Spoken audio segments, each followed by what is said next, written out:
In a sense, what she's asking of men is that they adopt feminine virtues rather than rejecting them.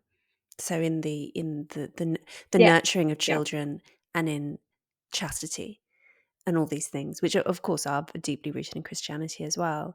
Whereas you open your book by talking about the pussy hats phenomenon and the kind of anti-Trump protests in America, which actually were, as with so much, I would say, of 20th and 21st century liberal feminism, is about imitating men, and not necessarily imitating masculine virtues either, but actually often imitating masculine um, excesses, masculine misbehavior.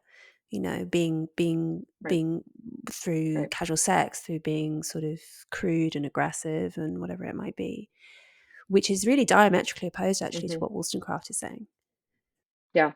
I mean, there was a way in which, in her rhetoric, lends to this, where she talks about how women should acquire more masculine virtues. And then she kind of says, but masculine is kind of a bugbear. Like, really, I don't want virtue to be sex because of this unitary, source in God. But yeah, I mean, effectively, it's like what traditionally was hailed in men should be acquired by women. And what was traditionally hailed in women should be acquired in men. Why? So that we can have the fullness of being human persons, who have this respect for one another. And yeah, I mean, I think that that's right. And there's a way in which, I mean, Aristotle saw this, that it's easier for men to be, or that men, not so much that it's easier, but there's a way in which, because men are prone, because of, now we know, testosterone, to risk taking, that courage is something that they potentially have sort of a more natural affinity for, right? And I think because women have the capacity to bear children, and therefore become very vulnerable when they do so, and can become more dependent on those around them, and especially men, the father of their child, that moderation, Aristotle says, is something that women have more of a propensity to, right? She's going to be moderate in who she engages in sex with, if she's thinking clearly, because of that vulnerability that befalls her, right? So the question is whether or not it's important for men to take on this important chastity and moderation, which, as you say, Christianity really called men to, and whether women should be courageous and have great fortitude, which I would say Christianity also called women to. I mean, some of the great saints, female saints, had great courage in speaking out for kind of righteous causes and all that. So yeah, I think there is a way in which that certainly is what Christianity does for, and the Christian virtues call all people to. Do you think it would be fair to say that Wollstonecraft is an early proponent of the kind of blurring of gender distinctions and actually the breaking down of gender roles, which has now become such a fundamental aspect of um, feminism, particularly in the academy? Or do you think she's doing something quite different from what we now see? Yeah, I mean it.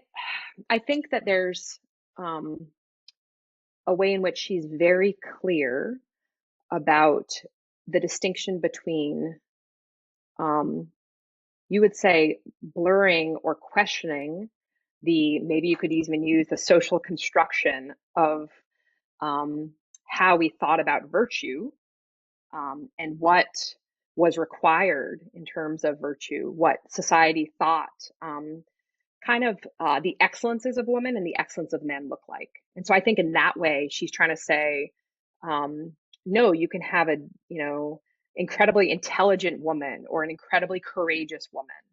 Um, and in the same way, she, I guess, would wanna,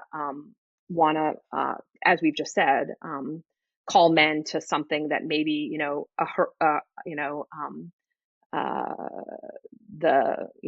Homer wasn't as interested in terms of male roles.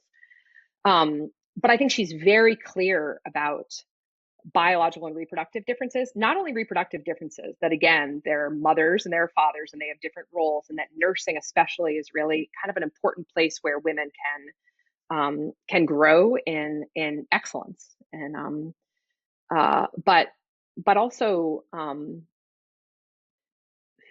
that um,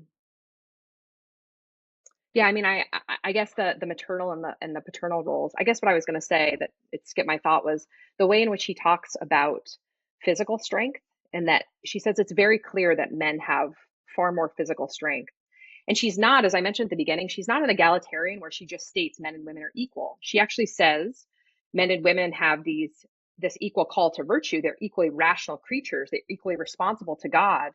But whether or not, men could be potentially more virtuous, we need to see whether that's the case. Maybe they are. Maybe they are potentially more virtuous because of this greater physical strength, right? But we don't know because we've kept real, kind of rigorous education and moral formation from women. We've kept them from understanding kind of the end that they have in life, which is this greater development. The comments on breastfeeding were interesting to me because I did work as a graduate student on wet nursing, which at the time was in her era was popular among the upper classes. And as you related, she was quite condemnatory of um, upper class preference for wet nursing, and indeed upper class preference for um, outsourcing the work of both motherhood and fatherhood to servants. And not only because it meant having a less close relationship with children, but also that feeling that there's something ennobling for both men and women about doing that work themselves. Is that right?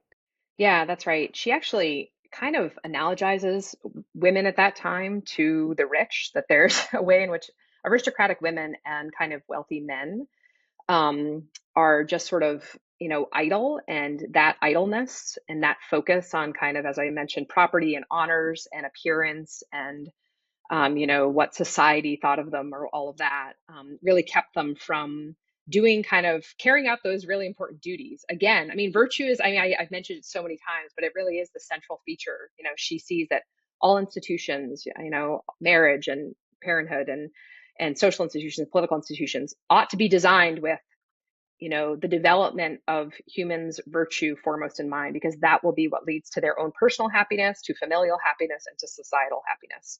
So, yeah, that's right. She's very much wants men and women, because of the good that comes from them attending to each other in marriage, but then also attending to their children, the way in which they're developed. And there's some really beautiful lines she has about and paying attention to the development of one's child and the virtue, and inculcating virtue in your children, then you too begin to see where you might grow as well. And she says it much more artfully than that, but I think she really has, as one who has many children myself, who've been very focused on raising children. I really see that in myself, especially teenagers. Help you grow, but so do caring for very young children. So she saw that very clearly. And before she'd even had a child herself as well. That's what's really Mm, amazing, actually, hmm. It's about true. her insight into, yeah, because I know what she means. Yeah. Um, what did she have to say on male physical strength as well as a crucial, um, a biological difference between the sexes? Yeah, so she's very clear that it's not just reproductive differences and the ways in which, again, carrying out those distinctive duties could form a maternal and paternal character very distinctively, but that men have greater physical strength than women. It's very clear. And she kind of says, so why do they have to, you know, um, jump on more and kind of hold down women more by not giving them the kind of education they need, to really live according to their kind of noble purpose as human beings.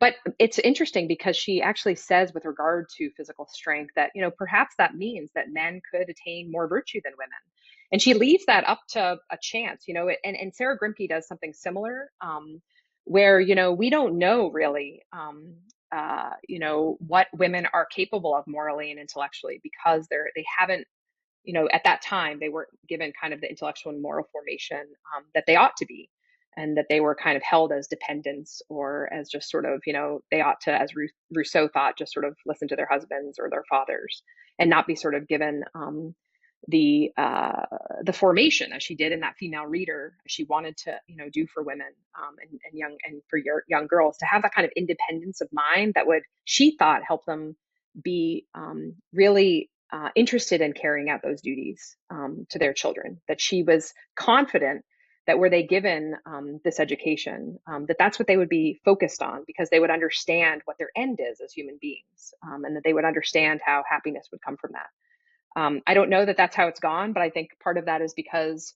our education system really moved away from forming human beings for virtue and very much took that same technological turn, really thinking about human beings as consumers and producers and not as friends and spouses and parents. And that's been a real shame, because all of her vision, not just for women and for men, but just sort of for what it is to be human, I think that we've forgotten all of that, which is part of what I'm trying to do in my book, The Rights of Women, is in reclaiming that lost vision. It's reclaiming, what it is to be human in a really full sense, and what, human happiness and flourishing consists in.